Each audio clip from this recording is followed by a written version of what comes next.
Halo, kita ketemu lagi di podcast Teman Kata. Oke, topik kita hari ini jujur ini kombinasi yang aneh banget. Kayak kopi pakai gado-gado, tapi ini adalah realitas yang mungkin kamu banget. Hari ini kita mau ngomongin dua dunia yang tabrakan, yaitu ASN versus NPD.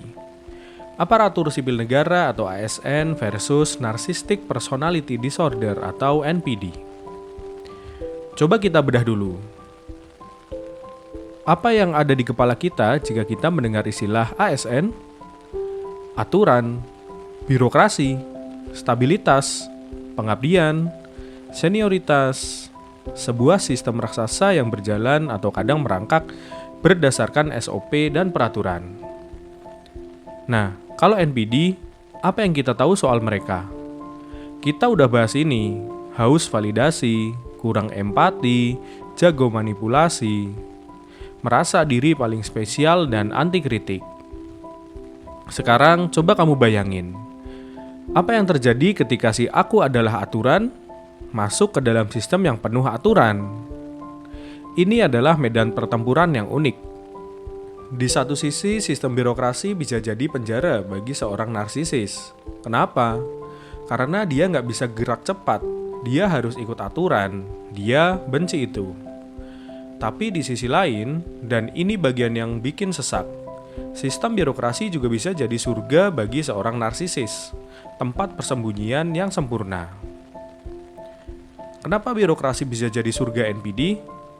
Seorang narsisis itu butuh dua hal untuk subur, yaitu validasi dan kekuasaan. Dan sistem birokrasi, kalau nggak hati-hati, bisa kasih dua-duanya. Pertama, narsisis bersembunyi di balik aturan. Ini yang paling licik. Kalau kamu kerja di swasta, kinerja kamu jelas. Jualan kamu berapa, target tercapai enggak. Di birokrasi, kinerja itu seringkali lebih abu-abu. Kadang yang penting bukan hasil, tapi prosedur. NPD suka ini. Dia mungkin nggak menghasilkan apa-apa, tapi dia akan jadi orang paling ribut soal prosedur. Dia nggak ngikutin aturan, dia menggunakan aturan sebagai senjata. Dia akan nyalahin kamu karena salah format font di surat, sementara dia sendiri nggak ngerjain tugas utamanya. Dia pakai aturan buat menjatuhkan orang lain, biar dia kelihatan paling paham. Kedua, narsisis memakai topeng pengabdian. NPD butuh supply, yaitu pujian. Dan pengabdian pada negara itu adalah jubah yang mentereng banget. Dia akan jadi orang yang paling kelihatan sibuk, paling vokal di rapat soal kepentingan rakyat. Paling sering foto pakai seragam kebanggaannya. Dia mencintai citra sebagai abdi negara. Tapi coba kamu lihat bawahnya. Coba kamu lihat timnya. Habis, dihisap energinya. Buat dia, pelayanan publik itu cuma panggung buat kepentingan pribadi. Ketiga, dan ini nih yang paling bahaya ya, perlindungan senioritas. Di banyak sistem, semakin lama kamu di sana, semakin aman posisi kamu. Ini adalah surga bagi narsisis yang manipulatif. Dia bisa aja toksik, dia bisa aja abusive ke juniornya, tapi dia aman.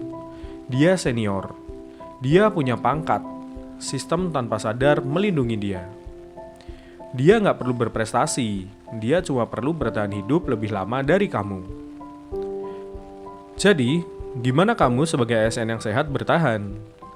Oke, ini bagian pentingnya. Kamu adalah ASN yang tulus. Kamu beneran mau ngabdi. Tapi atasan kamu atau rekan kamu adalah seorang NPD. Kamu terjebak. Apa yang harus kamu lakukan? Kamu nggak bisa resign seumur itu. Pertama, jadikan aturan sebagai perisai kamu. Dia pakai aturan sebagai senjata, oke. Kamu pakai aturan sebagai perisai. Narsisis benci satu hal, fakta yang terdokumentasi. Mulai sekarang, main cantik. Gunakan sistem untuk melindungi kamu. Paper trail is everything. Dia kasih perintah verbal yang aneh, balas di WhatsApp atau email, baik Pak atau Bu. Mengonfirmasi arahan tadi bahwa saya diminta untuk bla bla bla bla. Ada rapat, bikin notulen, kirim. Jangan pernah beroperasi di zona katanya-katanya. Kamu bukan lagi kamu versus dia. Kamu adalah SOP versus ego dia. dan SOP harusnya menang. Kedua, fokus ulang pada misi kamu. Dia akan mencoba menarik kamu ke dalam permainannya. Politik kantor, drama, gosip, main kubu-kubuan. Jangan ikut. Setiap kali kamu merasa tersedot, tarik nafas. Ingat lagi, kenapa kamu jadi ASN? Untuk melayani. Biarkan dia sibuk dengan Game of Thrones-nya di kantor. Fokus kamu adalah selesaikan pekerjaan kamu sebaik mungkin. Layani masyarakat yang butuh kamu di luar sana, dan pulang tepat waktu. Kewarasan kamu lebih penting dari egonya. Bekerja dalam birokrasi itu udah berat. Bekerja dengan narsisis itu bikin lelah jiwa. Bekerja di birokrasi dengan narsisis itu adalah ujian mental level dewa. Tapi ingat, dia butuh sistem untuk melindungi egonya. Kamu gunakan sistem untuk melindungi integritas kamu. Dia butuh pengabdian sebagai topeng. Kamu hidupi pengabdian sebagai purpose kamu. Itu bedanya. Dan di situ letak kekuatan kamu. Ini adalah podcast Teman Kata. Jangan biarkan penyakit satu orang merusak niat baik kamu untuk negara ini. Tetap waras.